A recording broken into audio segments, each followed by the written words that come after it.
오늘은 러시아의 상황에 대해서 한번 알아보겠습니다. 종이 호랑이로 전락한 러시아, 연해주를 중국에게 뺏기나 라는 주제로 한번 얘기를 해보겠습니다. 먼저 러시아의 종합국력을 알아보도록 하겠습니다. 인구 문제부터 시작해서 GDP와 1인당 GDP를 보고, 그리고 현재 러시아의 주요 산업이 무엇인지를 확인하겠습니다. 그리고 정치, 사회가 어떤 식으로 진행되고 있는지도 조명하겠습니다. 러시아의 인구를 보면 러시아의 전체 인구가 감소한다는 것을 알 수 있습니다. 현재 1억 4천만 명인데 2019년부터 제2의 인구 감소가 시작되고 있습니다.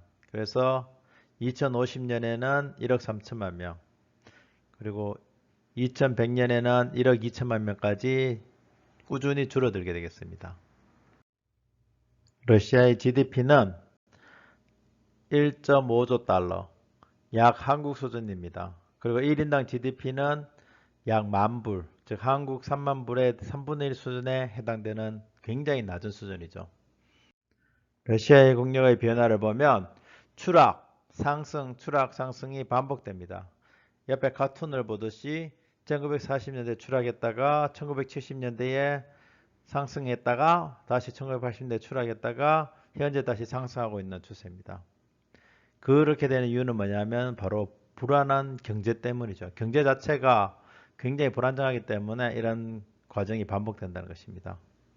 1차 추락은 2차 세계대전 때 1940년대에 2,400만 명이 사망합니다. 전쟁으로. 총 인구의 15%가 전쟁으로 죽게 되면서 크게 추락했습니다. 그러다가 1970년대에 최전 승기를 가지지만 역시 과도한 구사력 확장으로 다시 추락하게 됩니다. 그래서 2차 추락이 1991년에 소련의 붕괴로 나타나고 다시 러시아의 전성기를 맞이하고 있지만 역시 과도한 군사 개입을 하고 있죠. 시리아, 중동의 군사 개입을 심하게 하고 있기 때문에 다시 불안한 상황이 진행되고 있습니다. 러시아의 불안한 경제의 대표적인 예는 바로 빈부격차입니다. 오른쪽 위의 그림과 같이 러시아의 부호들은 엄청나게 잘 살지만 대다수의 민중은 굉장히 가난하게 살고 있습니다. 그래서 2016년 뉴스를 보면 러시아의 양극화 심화, 부의 편중 미국, 중국보다 더 심각이라는 뉴스가 있는데 그 이유는 바로 올리가르히 때문입니다. 올리가르히가 뭔지를 보면 올리가르히는 소련의 국영기업의 민영화 과정에서 헐값에 매입을 해서 독점으로 대부호로 성장한 정치가 그룹입니다. 한국의 적산기업과 매우 유사한 쪽. 오른쪽과 같이 굉장히 훌륭한 집에서 살고 있으며 내부 인테리어도 굉장히 화려하다는 것을 알 수가 있습니다. 한국의 경우에도 보면 대부분의 재벌이 적산기업에서 출발했다는 것을 알 수가 있습니다. 적산기업이라는 것은 한국에 있었던 일본 기업들의 공장시설, 이것을 헐값에 매입한 것이죠. 그리고 이것이 대기업으로 성장한 것입니다. 삼성, LG, 두산, 현대, 혜태, 한화, SK텔레콤, 신세계, 한국전력, 거의 대부분의 기업들이 여기서 출발했다는 것을 알 수가 있습니다. 표와 같이 다양한 일제의 공장시설들이 현재 대기업의 모태가 되었다는 것을 알 수가 있습니다. 러시아의 올리가르히도 마찬가지입니다. 구소련이 붕괴된 다음 국영기업들을 헐값에 인수해서 재벌로 성장하였죠. 그래서 문해발실 확장을 진행하고 있습니다.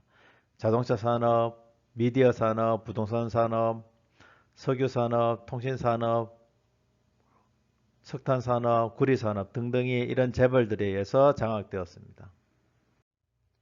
불안한 경제의 두 번째에는 중화학공업의 붕괴를 들 수가 있습니다.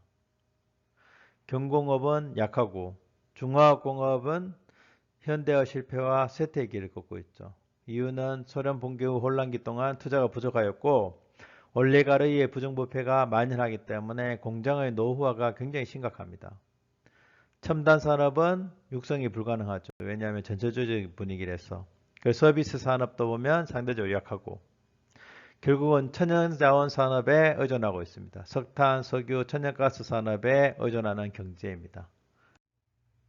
러시아 경제의 또 다른 문제는 전망의 불투명을 둘 수가 있습니다. 중공업, 경공업, 첨단산 육성 계획이 없고 러시아의 대외 정책은 반미 친중 정책입니다. 그래서 서방의 경제 제재를 받고 있으며 기술 교류가 거의 없습니다. 그 결과 신산업 육성이 거의 불가능하다는 것을 알 수가 있습니다.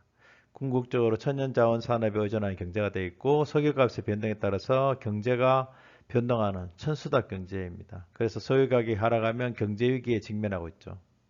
마치 베네수엘라와 굉장히 유사한 상황이라는 것을 알 수가 있습니다. 예를 들면 2016년 10월에 보면 달러 대비 루블화가 갑자기 폭락을 하게 됩니다. 이와 같이 석유 가격에 따라서 경제 상황이 급변하는 굉장히 불투명한 경제를 이루고 있습니다. 러시아의 정치 후진성이 경제 개혁을 막고 있습니다. 대표적인 것이 바로 푸틴의 장기 독재입니다. 대통령제를 빙자하여 장기 집권을 하고 있는데 2000년부터 현재까지 2019년 현재까지 독재를 하고 있습니다. 민주주의 운동을 말살하고 있고 정적을 제거하고 있고 결국은 독재의 장제가 남아서 후임 대통령도 결국 장기 독재 정권으로 전락할 확률이 굉장히 높다는 것입니다. 민주주의라는 것은 뭐냐? 그것은 국민의 자유로운 의식에 기초를 하는데 푸틴은 독재적 마인드를 국민에게 이미 각인을 시켜버렸습니다. 그래서 러시아의 미래가 불투명하다는 것이죠. 러시아의 친중 정책이 영토 문제까지 초래하고 있습니다. 대표적인 예가 연해주입니다. 2016년 1월 뉴스를 보면 인구 부족에 밀려드는 중국인 황화공포라는 뉴스가 있는데 1992년부터 본격적으로 시작된 중국의 러시아 이민자 수는 벌써 20만 명을 넘어서고 있다. 매년 최소 1만 7천 명의 중국인들이 새 삶을 찾아 러시아로 떠났다는 계산이 나온다. 이미 러시아는 연해주에서 상권을 거의 장악해가고 있습니다. 또한 연해주 입국 외국인의 60%가 중국인이라고 합니다. 또한 중국인 미입국도 급증하고 있습니다. 그래서 연해주의 중국인 비중이 굉장히 높아지고 있습니다.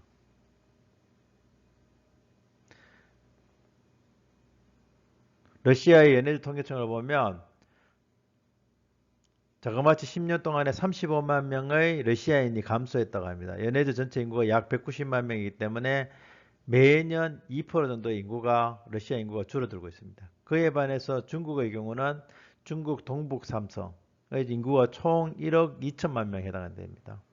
그리고 공식적인 이민자가 2만 명이고 비공식적인 이민까지 생각하면 러시아의 미입국에서 중국인 비중이 급증한다는 것을 알 수가 있습니다. 그림과 같이 러시아 인구는 감소하고 있고 연해주에서의 중국인의 비중은 점점 증가하고 있습니다. 러시아의 상황을 종합해 보겠습니다. 러시아의 경제는 어떻게 되느냐? 러시아의 중화공업은 붕괴되었습니다. 그래서 천연산업에 의존하는 천수다 경제로 전락하였습니다. 그 다음 반서방 친중화 정책의 결과는 무엇이냐? 반서방 정책으로 첨단 산업의 육성이 불가능합니다. 기술 교류가 없기 때문에.